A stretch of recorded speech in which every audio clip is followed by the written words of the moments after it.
Hey, Dr. Gene here from Monadnock Natural Health.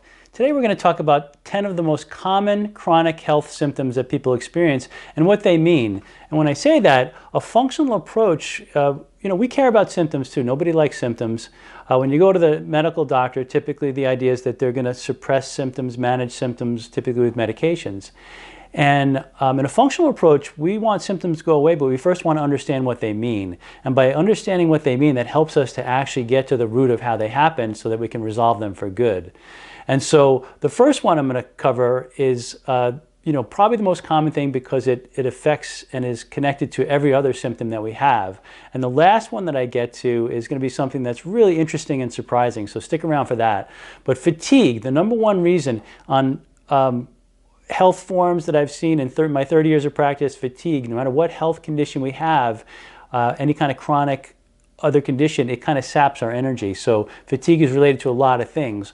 But as a functional approach, when we're looking at what that might tell us, it could tell us that the hormones are lagging, like the thyroid, which runs our metabolism, or the adrenals, which give us adrenaline, energy, cortisol, that kind of thing.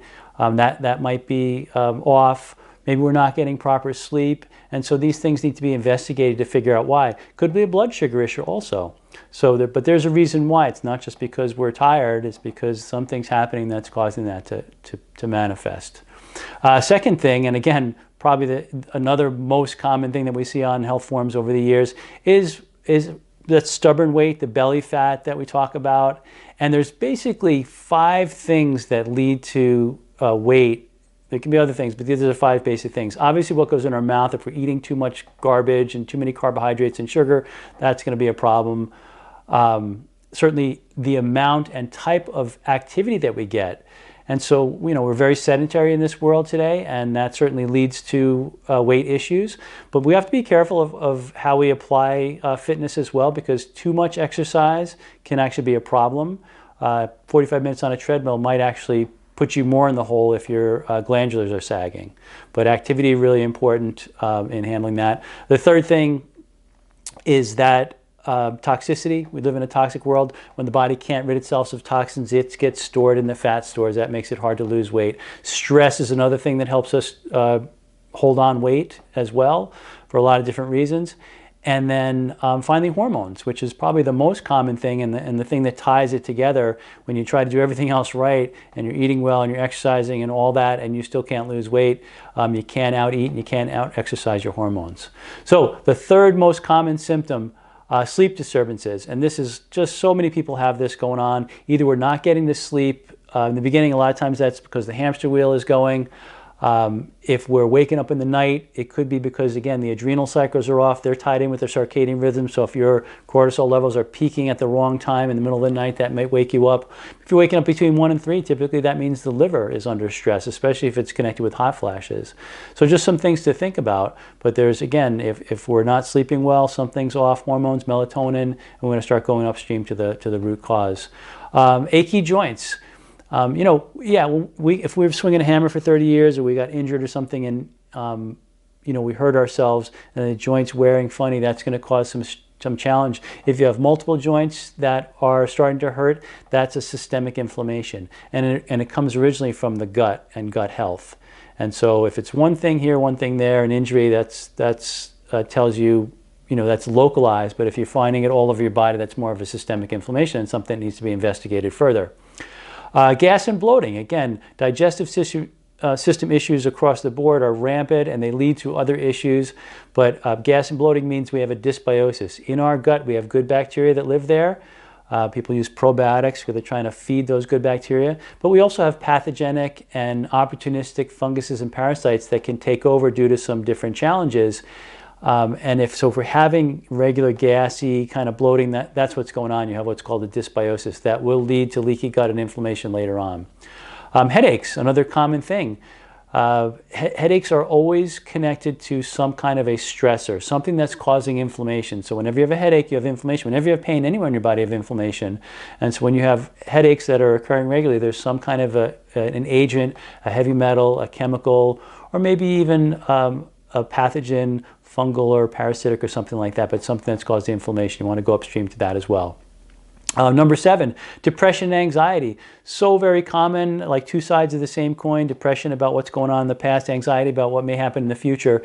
And certainly we can train ourselves to be more present in the moment, but a lot of times our chemistry is off. And people will come to me for years and I'd say, yeah, what's the Prozac for? Oh, my doctor said that's just a chemical imbalance. It's like, yeah, the chemicals are called hormones in your body and they can be out of balance, but you can get them into balance. Number 8, hot flashes. Again, really common, especially amongst women in the menopause area, and it's the most common time women show up in our office. And like I would say 99% of the time, it's a liver issue. The liver gets backed up and that affects the hormone conversion. And so if you clear out the liver, the hot flashes clear up. Number 9, skin. Skin issues are really common, but most of the time it's not about the skin. We've been doing this for many, many years. I can't think of anybody who it's actually been a skin problem. The gut and the liver, the skin is an elimination organ. So when we have stuff going on the inside, it comes out.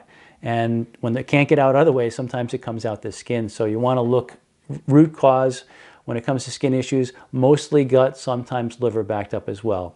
And the last thing that's really an interesting one is acid reflux. And it's not what people think it is, because the conventional idea is that acid reflux is too much acid. And actually, most of the time, it's what they call hypoacidosis, not enough acid. And if we don't have enough acid, the stomach acid is for breaking down our proteins, breaking free from our foods, minerals, and creating a barrier to pathogens, most of which come in through the alimentary canal, right?